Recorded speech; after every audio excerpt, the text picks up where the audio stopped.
Doctor ortho Ayurvedic oil and capsule. अब दर्द भी घुटने टेकेगा। झारखंड में 4 नवनियुक्त सूचना आयुक्तों ने ली शपथ। राज्यपाल संतोष गंगवार ने लोकसभा में दिलाई शपथ। शपथ ग्रहण के समारोह में मुख्यमंत्री हेमंत सोरेन रहे मौजूद।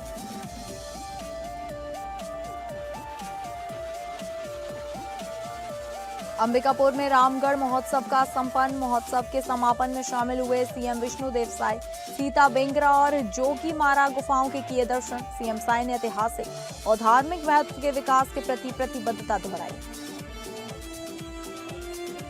झारखंड के जहरीले सरसों तेल खाने से एक ही परिवार के 5 लोगों की मौत। पलामू में सिक्का गांव में रहस्यमय बीमारी से मचा हड़कंप। ड्रॉप्सी की बीमारी की जताई जा रही आशंका। मामले पर झारखंड सरकार और स्वास्थ्य विभाग गंभीर।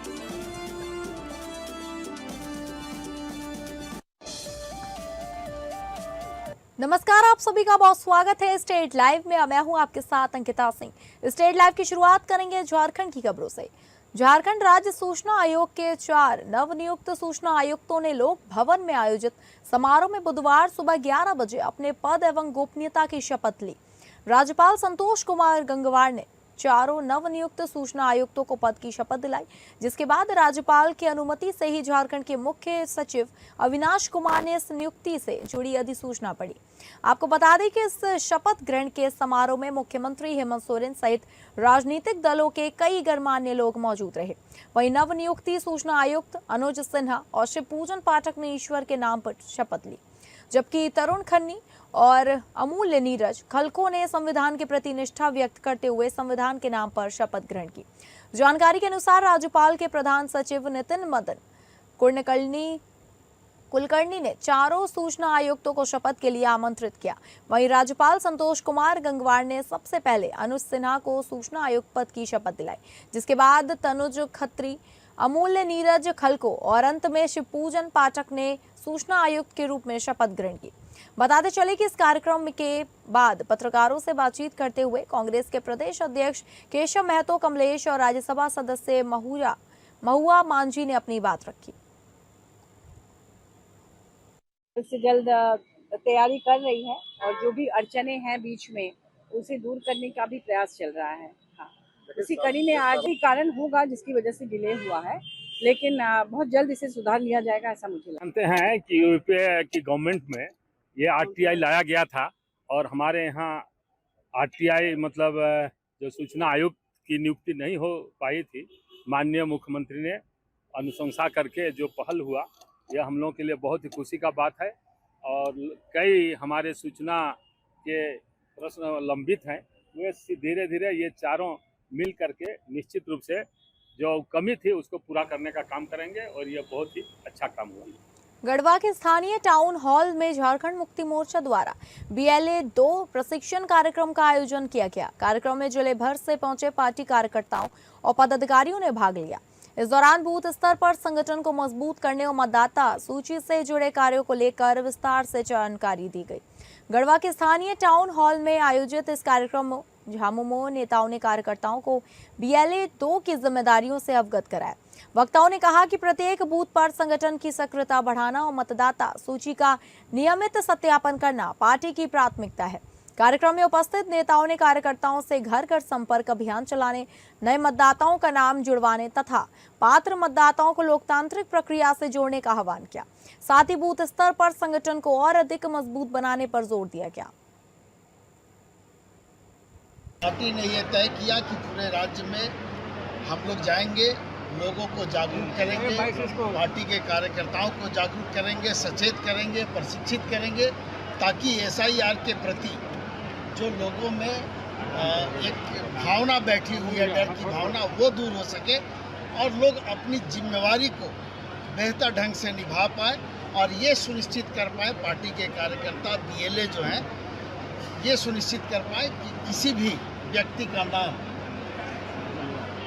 मतदाता सूची से ना कटे और वैसे सभी लोग जो पात्र हैं, जो पात्रता रखते हैं, उनका नाम मतदाता सूची में जुड़े।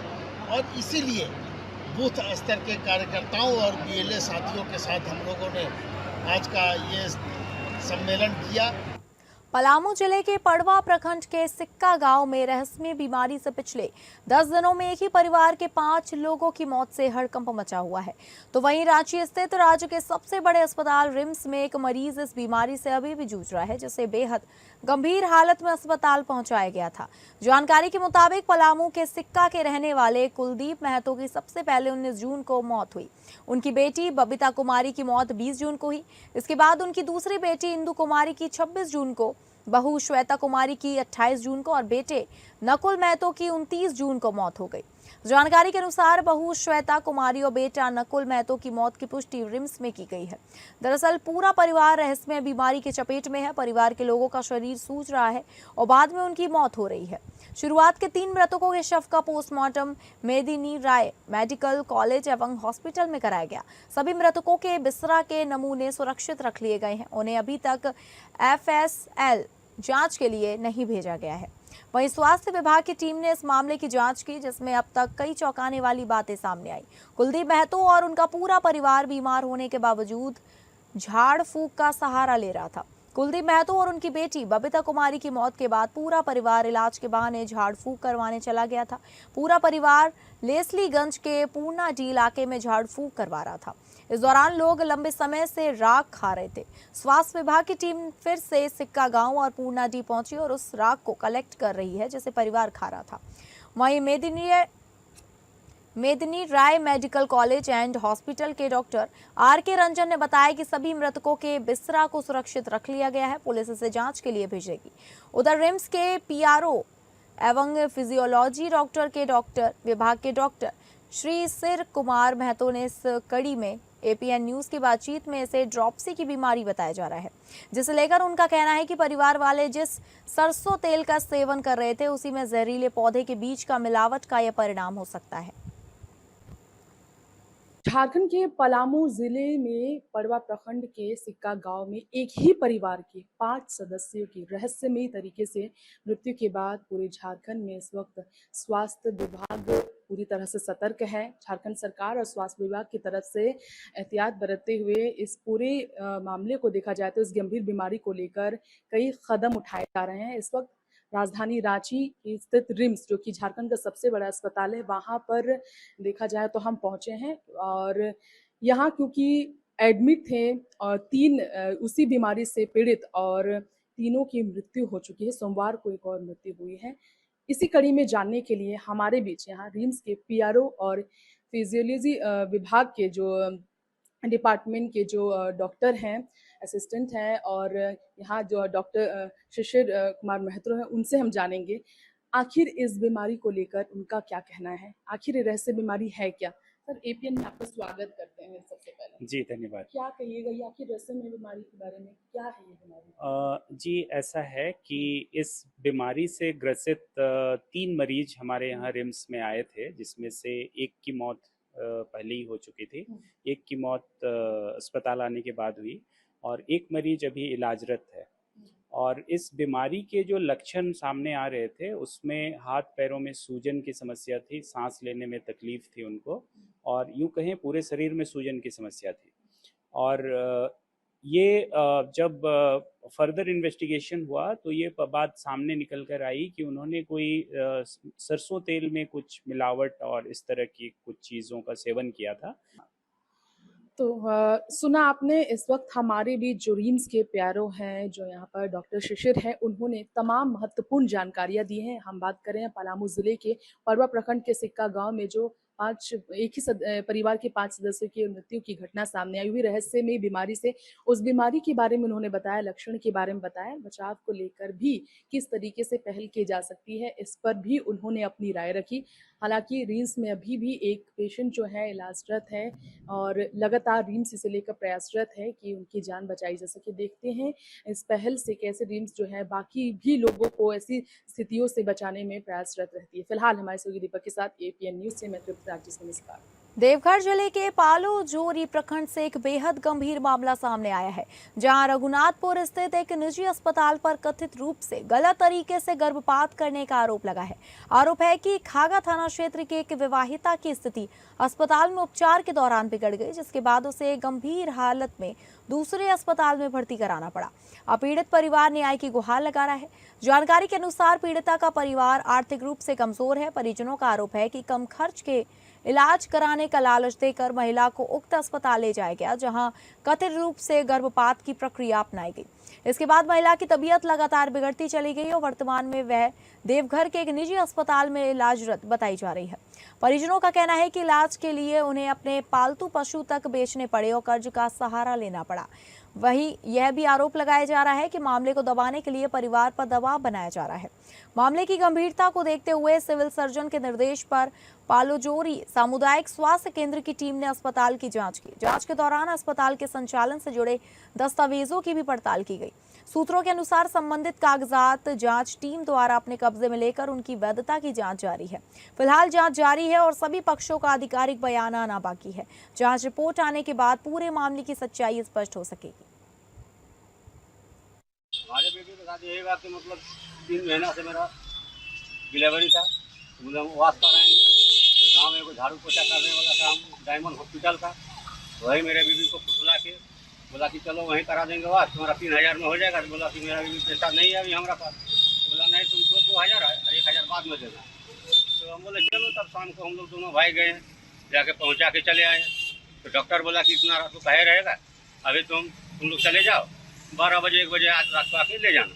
तो हम लोग चले आए, फिर गए वहाँ 12 बजे रात को। तो देखते हैं सलाइन चल रहा है एकदम। तो डॉक्टर को बोला कि ठीक है हो गया है, आप ले जाइए। ले आए, सुबह होते होते दर्द होने लगा पेट में दर्द होने लगा। फिर ले गए डॉक्टर के पास, फिर 2 को सुई दे दिया, डामाडोल बोलता है, वही सुई दिया 2 को। उसके बाद 2 घंटा आराम हुआ, फिर दर्द करने लगा, फिर शाम को ले गए। अब बात करेंगे बिहार की, जहां केंद्रीय राज्य मंत्री सतीश चंद्र दुबे गया एयरपोर्ट पर मीडिया से बातचीत के दौरान मंत्री सतीश चंद्र दुबे ने नेता प्रतिपक्ष तेजस्वी यादव के उस बयान पर प्रतिक्रिया दी है, जिसमें उन्होंने कहा था कि यदि लालू प्रसाद यादव भाजपा से हाथ मिला लेते तो चारा घोटाला नहीं भाईचारा हो जाता। इस पर केंद्रीय मंत्री ने कहा उनके पास अब कोई काम नहीं बचा है। बिहार की जनता ने गलती से उन्हें एक सीट ज्यादा दे दी, नहीं तो वे विपक्ष के लायक भी नहीं रहते। वे सिर्फ अपनी राजनीति की दुकान चलाने के लिए ऐसे बयान देते रहते हैं। बिहार में उनकी बात का कोई महत्व नहीं है और ना ही देश में कोई उनकी बात को गंभीर से लेता है। उन्हें बोलने दीजिए, इससे कोई फर्क नहीं पड़ता। वही मीडिया द्वारा ऋषु श्री से जुड़े कथित घोटाले और उसमें अधिकारियों की संलिप्तता को लेकर पूछे गए सवाल पर सतीश ने कहा कि मामले की जांच जारी है। उन्होंने कहा जांच चल रही है, जो भी दोषी होंगे वे जेल जाएंगे। कार्यक्रम है गया में मुखर्जी जी, श्यामा प्रसाद मुखर्जी जी के जीवनी पे आज स्पीच है, युवाओं को आज संबोधन करना है। बस है कि उनके पास अब कोई काम बचा नहीं है। तो बिहार की जनता ने गलती किया कि एक सीट बढ़ा दिया, नहीं तो विपक्ष के लायक भी नहीं रहते। कुछ बोलते रहते हैं कि उनकी राजनीतिक दुकान चलते रहे, उनका कोई वैल्यू बिहार में करता ही नहीं है, न देश के अंदर करता है। बोलने दीजिए, कोई मतलब नहीं है। मुंगेर में महिला एवं बाल विकास निगम द्वारा बेटी बचाओ बेटी पढ़ाओ योजना के तहत कन्या जन्मोत्सव सह सम्मान समारोह का भव्य आयोजन किया गया। स्थानीय प्रेक्षागृह में आयोजित कार्यक्रम का उद्घाटन जिलाधिकारी निखिल धनराज निप्पाड़ीकर ने दीप प्रज्वलित कर किया। इस मौके पर कई अधिकारी, आंगनबाड़ी सेविकाएं और सहायिकाएं मौजूद रहीं। कार्यक्रम को संबोधित करते हुए जिलाधिकारी ने कहा कि बेटियां समाज की अमूल्य धरोहर हैं और उनके जन्म, शिक्षा, स्वास्थ्य और सम्मान को सुनिश्चित करना हम सभी की जिम्मेदारी है। उन्होंने कहा कि बेटी बचाओ बेटी पढ़ाओ केवल सरकारी योजना नहीं, बल्कि समाज में सकारात्मक सोच विकसित करने का जन आंदोलन है। जिलाधिकारी ने लोगों से बेटियों को समान अवसर देने और उनके सर्वांगीण विकास में भागीदारी निभाने की अपील की। समारोह के दौरान जिले और प्रखंड स्तर पर उत्कृष्ट कार्य करने वाली महिला पदाधिकारियों को अंगवस्त्र, मोमेंटो और प्रशस्ति पत्र देकर सम्मानित किया गया। वहीं नवजात कन्याओं के जन्म पर धात्री महिलाओं को भी सम्मानित करते हुए मातृ एवं शिशु स्वास्थ्य, स्तनपान और पोषण को लेकर जागरूक किया गया। सशक्तिकरण, लैंगिक समानता, कुपोषण उन्मूलन और बाल विवाह जैसी सामाजिक कुरीतियों की रोकथाम पर भी विस्तार से चर्चा की गई। समारोह का समापन बेटियों के सम्मान, सुरक्षा और सशक्तिकरण के सामूहिक संकल्प के साथ हुआ। खबरों के सिलसिले में आगे बढ़ेंगे और बात करेंगे छत्तीसगढ़ की, जहां छत्तीसगढ़ के मुख्यमंत्री विष्णुदेव साय 2 दिवसीय ऐतिहासिक रामगढ़ महोत्सव के समापन समारोह में शामिल हुए। इस दौरान मुख्यमंत्री ने एक बड़ा दावा करते हुए कहा कि इतिहास में पहली बार कोई मुख्यमंत्री इस पावन स्थल और महोत्सव में पहुंचा है। रामगढ़ दौरे के दौरान सीएम साय ने विश्व प्रसिद्ध और ऐतिहासिक सीता बेंगरा व जोगीमारा गुफाओं के दर्शन भी किए। मुख्यमंत्री ने इस ऐतिहासिक अवसर पर समस्त क्षेत्रवासियों को रामगढ़ महोत्सव की हार्दिक बधाई और शुभकामनाएं दी। कालिदास की प्रेरणा स्थली रामगढ़ में आयोजित 2 दिवसीय रामगढ़ महोत्सव का समापन मुख्यमंत्री साय की गरिमामयी उपस्थिति में हुआ। इस पावन भूमि के पौराणिक महत्व का जिक्र करते हुए साय ने कहा कि हम सभी के लिए बेहद सौभाग्य की बात है कि त्रेता युग में प्रभु श्री राम, माता सीता और भाई लक्ष्मण ने अपने वनवास काल का कुछ समय इस पावन भूमि पर बिताया था। सीएम साय ने इस स्थल के ऐतिहासिक और धार्मिक महत्व को रेखांकित करते हुए क्षेत्र के विकास के प्रति अपनी प्रतिबद्धता दोहराई।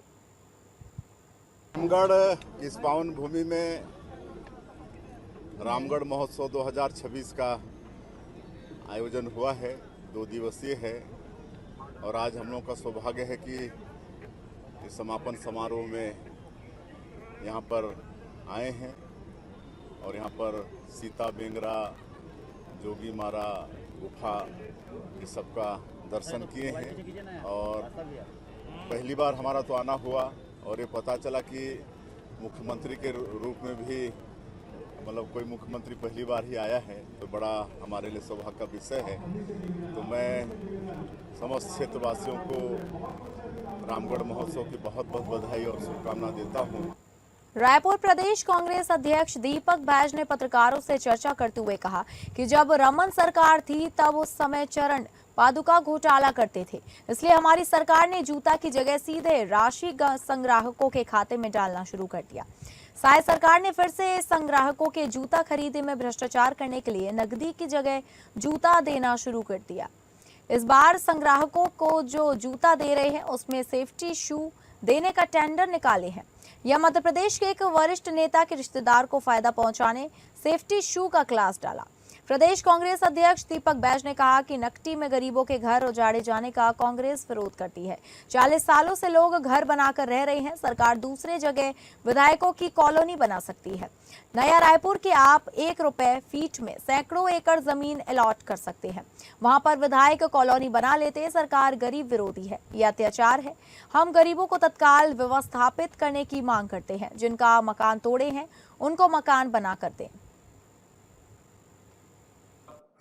आप बिजली का रेट 5 बार बढ़ा दोगे, स्मार्ट मीटर से लूट हो रही है और एक तरफ नौटंकी, ये सिर्फ जनता को ठगने का है। आप किसी घर में जाके मुख्यमंत्री पूछ के देख ले, हमारे साथ चले रेंडमली किसी घर में, सरकार कोई मंत्री तैयार हो जाए। कितने मंत्री हैं? 14 मंत्री तैयार हो जाए हमारे साथ, रेंडमली किसी घर में चलते हैं, पूछते कि बिजली बिल सस्ता आ रहा है या महंगा आ रहा है, तब तो पता चलेगा।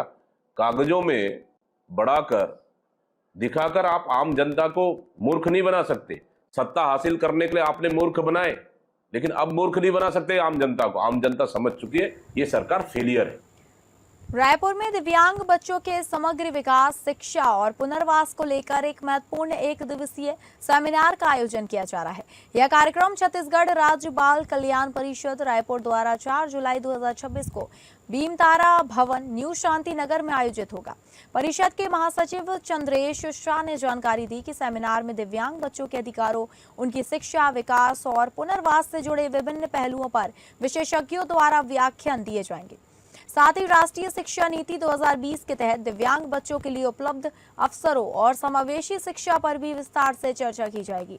कार्यक्रम में मुख्य अतिथि के रूप में छत्तीसगढ़ राज्य बाल कल्याण परिषद के अध्यक्ष एवं रायपुर लोकसभा क्षेत्र के सांसद ब्रजमोहन अग्रवाल शामिल होंगे।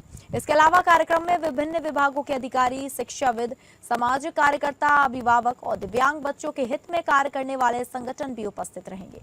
आयोजन का उद्देश्य दिव्यांग बच्चों के अधिकारों के प्रति जागरूकता बढ़ाना और सभी हितधारकों के बीच संवाद स्थापित करना, उनके लिए बेहतर अवसर और सुविधाएं सुनिश्चित करना है।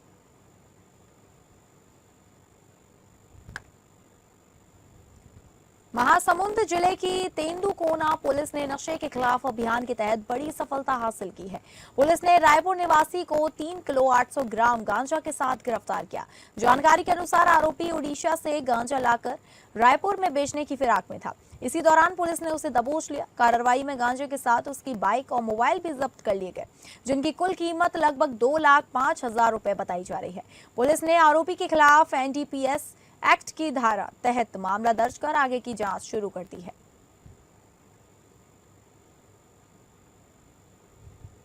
अब बात करेंगे महाराष्ट्र की, जहां भाजपा के राष्ट्रीय अध्यक्ष नितिन नवीन द्वारा कांग्रेस नेता राहुल गांधी को पार्ट टाइम राजनेता बताए जाने पर कांग्रेस सांसद वटवंत वानखेड़े ने कड़ी प्रतिक्रिया दी है।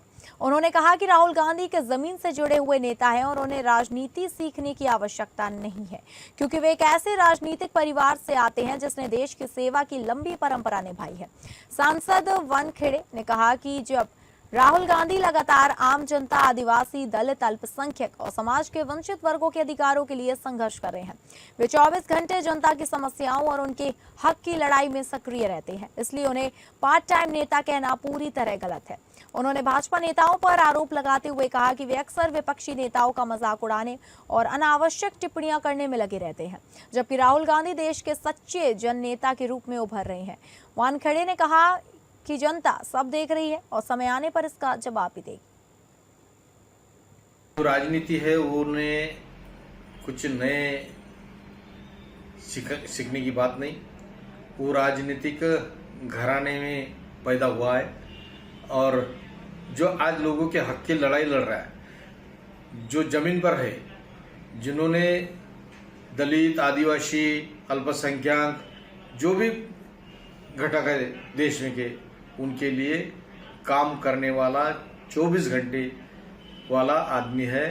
ये जो नवीन ने बोला, उन्होंने जो इनके भाजपा के अध्यक्ष ने बोला, वो एक मजाक के साथ वो हमेशा मजाक उड़ाते, पर जिनकी मजाक आज अपन उड़ा रहे वही देश का सच्चा नेता है।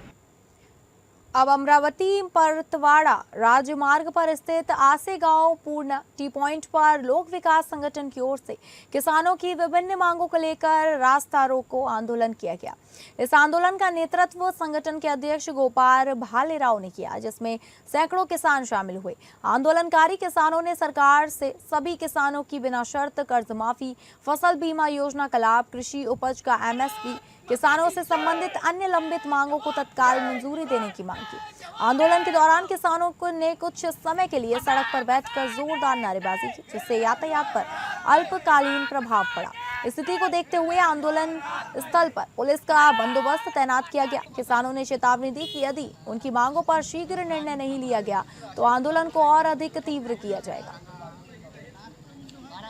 महाराष्ट्राचे माजी कृषी मंत्री व हरित क्रांतीचे प्रणेते स्वर्गीय वसंतरावजी नाईक यांची आज जयंती आहे आणि त्यांची जयंती महाराष्ट्रभर आज 1 जुलै कृषी दिन म्हणून साजरा करण्यात येतो। परंतु शेतकऱ्याची शोकांतिका पहा की आजच्या कृषी दिनी शेतकरी रस्त्यावर आहे। याचं कारण असं आहे की जे महाराष्ट्रात सरकार बसलं आहे ते सरकार शेतकरी विरोधी असल्यामुळे शेतकऱ्यांच्या ज्या मागण्या आहेत, सरसकट कर्जमाफी असेल, पीक विमा असेल किंवा हमीभाव असेल, या सर्व मागण्याकडे शासन हे जाणीवपूर्वक दुर्लक्ष करून शेतकऱ्यांना त्रास देत आहे। महाराष्ट्र ठाणे जिला के कल्याण से लगातार हो रही मूसलाधार बारिश के चलते कल्याण पश्चिमी के काला तालाब क्षेत्र में बड़ा हादसा होते होते टल गया। भगवा तालाब के पास स्थित शत्रुजय टावर परिसर में एक विशाल पेड़ सुरक्षा दीवार तोड़ते हुए अचानक गिर पड़ा। पेड़ गिरने से वहां खड़ी 3-4 पहिया और 2 पहिया वाहनों को भारी नुकसान पहुंचा। घटना के समय इलाके में अफरा तफरी मच गई और स्थानीय लोग मौके पर जमा हो गए। हालांकि राहत की बात यह रही कि हादसे के वक्त पेड़ की चपेट में कोई व्यक्ति नहीं आया, जिससे किसी प्रकार की जनहानि नहीं हुई। सूचना मिलने के बाद संबंधित विभाग और स्थानीय नागरिकों ने मौके पर पहुंचकर स्थिति का जायजा लिया तथा पेड़ हटाने की कार्यवाही शुरू की।